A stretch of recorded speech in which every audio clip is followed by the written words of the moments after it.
This was in a bridge that was...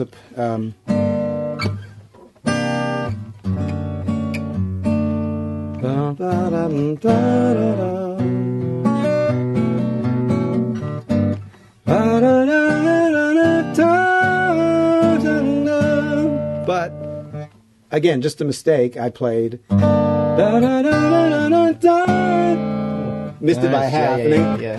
But then heard, oh, wait. And that became...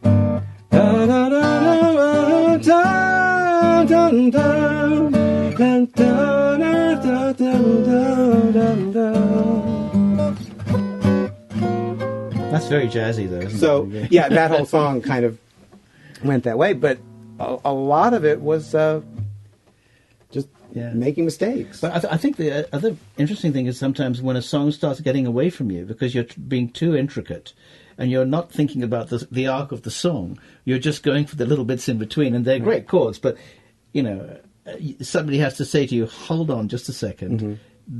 There's something else more important there, which is what the hell you're trying to say. Right. Well, that's usually Gary McCoy who says that. In the meetings, for me anyway, it's always Gary.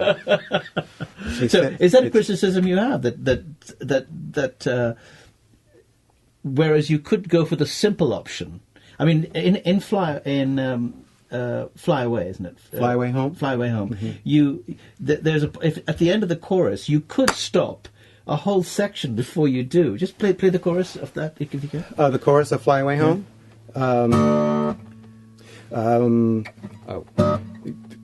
Just out of nowhere. Out of nowhere.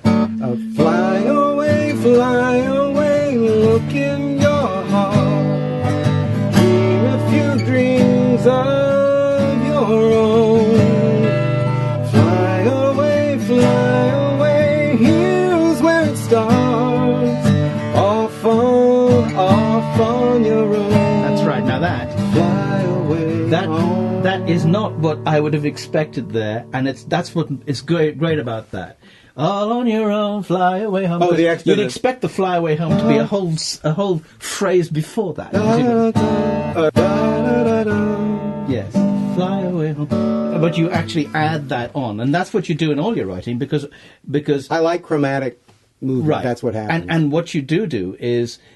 You somehow don't go in the direction you think you want the audience, or the way we expect it to go. Mm-hmm. And sometimes, I guess Gary McCoy would say, not me, but Gary McCoy would say, that tends to make it too cluttered. That actually you should go for the tune every time. Not what Gary ends up... The criticism I get from him is that it's overly complex. That it sounds like it's... He doesn't say it this way, but it amounts to almost showing off technique in a way. That it becomes more about... And for him, Gary likes very simple, straightforward. And I enjoy the fact that things go where I don't expect them to.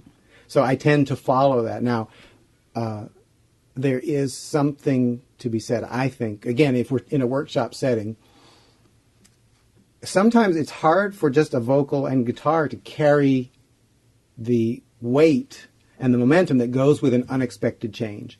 Whereas if it was a whole band doing it, I can quite see often that carries you. Well, there's a certain kind of authority that the band has. Yeah.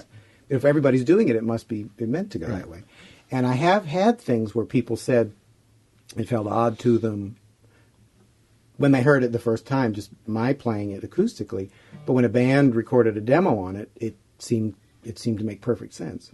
But the reason why that works so well, I think, as a song, I think that's the best song on the CD. Thank you. Is because the verse is complex, and then you kind of give up the structure and you go for the fly away, and that's what makes it so nice. Because suddenly you let go and it goes, and then it's only at the end of the third or fourth line that once again you pull it in. You know what I mean? Into a Jeff Silver tune. Yeah.